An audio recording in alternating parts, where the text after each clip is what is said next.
Ho, ho, ho. Merry Christmas, guys. It's Christmas Day 2025. Can you believe it? It comes around so quickly. And we've come down to the allotment this morning. Can you call it a tradition? We've had the allotment 5 years now, so probably doesn't qualify as a tradition, but something that we have done the last few years to take some Brussels sprouts for Christmas dinner. Well, usually I cook Christmas dinner, usually meat and potatoes and a selection of veg from the allotment. This year, my good lady's doing it. She's making lasagna, Christmas lasagna. Her lasagna is amazing and it gives me the day off, so I'm quite happy to do that. But we are still having a side portion of Brussels sprouts. So we just came down to pick some Brussels, which we've got in this box. Actually, we thought while we were here, we might as well take a harvest of anything we can, because we're going to my brother's tomorrow and we thought we'll give him a veg box while we're there. Brussels haven't been great this year. They're not massive. They've still given us a harvest. We've still got Brussels, but they're not massive. They're the same seeds we've sown the last couple of years when Brussels have been bigger and fatter. So maybe we need to buy a new seed packet for next year's sowing. Parsnips, the foliage is dying back, or almost all died back now. With parsnips, we forgot to thin them out. So we've got clumps of parsnips growing together. You shouldn't really have that ideally when you sow parsnips and they start to germinate. You should really thin them out. So there's one every, what do we say, every sort of 5 centimeters or so. We forgot to do that. So we've got clumps of parsnips growing together. So they've ended up being a lot smaller, but still sort of reasonable size. In this next bed, winter radish. We covered all of these vegetables, by the way, in our November allotment tour video. If you want to go and check that out, we go into detail on all of these vegetables. Winter radish, such an amazing vegetable. Not many people grow winter radish. I don't know why. They're great.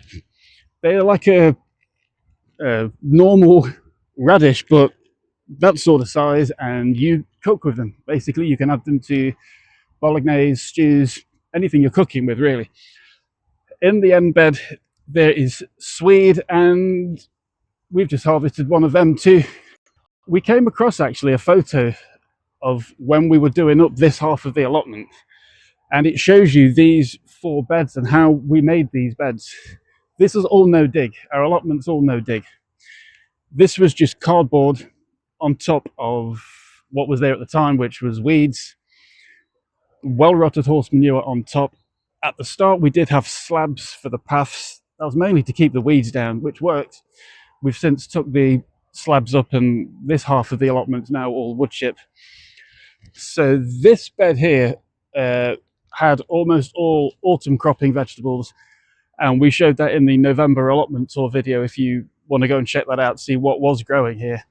That included a row of beetroot at the back, still growing. Doesn't need to come up until we have a severe frost, but there's not one forecast anytime soon. There was a row of carrots there that came up in end of November or the start of this month, because we did have a frost. It went down to -3 for a few nights, so we pulled the carrots up. They're in storage now to harvest over winter. And we had 3 or 4 different types of beans, including runner beans, which we were saving for seed. Actually, we saved seed from all the beans, and we cleared the runner beans only last week. So the seeds saved now, we can sow them for next year. In this bed, this is purple sprouting broccoli. It will crop hopefully in April. It's a great crop to grow because there's not much to harvest in April. We've been removing the lower leaves, and that was really for slugs and just to sort of keep the bed tidy. But I think these are quite established now. They're not going to suffer from slugs. The rest of the bed is empty, ready for planting in April. What else can we show you? I want to show you what's in the polytunnel, and let's go and have a look at that.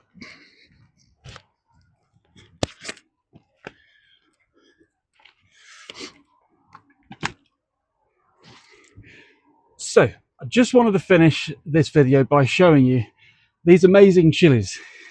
chilies in December, end of the year. Clearly it's not the season for chilies at the moment. You can see the foliage has all died. There's one or two chilies have actually dropped as well, and they're sort of soft and squidgy. Can you see that on camera? A little bit moldy on top too. So it's the end of season for chilies, but these red ones are still going strong. And this is a variety called Onivek. I think it's a Czech Republic variety. Wouldn't say they were cold hardy, but they did germinate. They need a long growing season, so you need to sow them at the start of the year, 1st of February for us. And our house isn't that warm. We have the central heating on sometimes. There's the fire downstairs.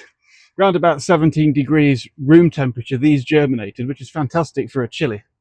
But what we can do now is take this chili off, and if we open it up, you can see inside the seeds. So we can scrape them out, take this home, scrape them out, leave them on a kitchen paper, for example, for a week or so, and they can stay in. Did I bring one with me? We print off paper envelopes from a company called Real Seeds. If you ever look on their website, you can print off envelopes, paper envelopes, to store your seeds in. I thought I brought one with me. Oh, I haven't. It doesn't matter. So these seeds will just stay. It's just off camera. There it is. So just a paper envelope like that. Put the seeds in, and they can stay there for a few weeks until the 1st of February. And then we can literally sow the seeds direct into the cell trays, and the whole process starts again. A fantastic chili if you think of growing chilies. The yield from these, there's 4 plants here. We grew them in tubs, and we've got 2 carrier bags full of chilies, all harvested over summer and into autumn. Amazing. Onivek, give it a go. So let's have a look at the harvest box. We've got beetroots, onions, potatoes, winter radish, swede, parsnips, carrots, Brussels, and a bag of salad too. And I think that's a fantastic Christmas harvest. So we're going to leave the video there for today, guys, and we just wanted to take this moment to thank each and every one of you for hitting subscribe, liking the videos, leaving us a lovely comment. We love to speak with you guys. If you want to leave us a comment in the comments box below. We're going to crack on and enjoy Christmas now. So with all that being said, we're just going to wish you a very Merry Christmas and a Happy New Year. Speak to you soon.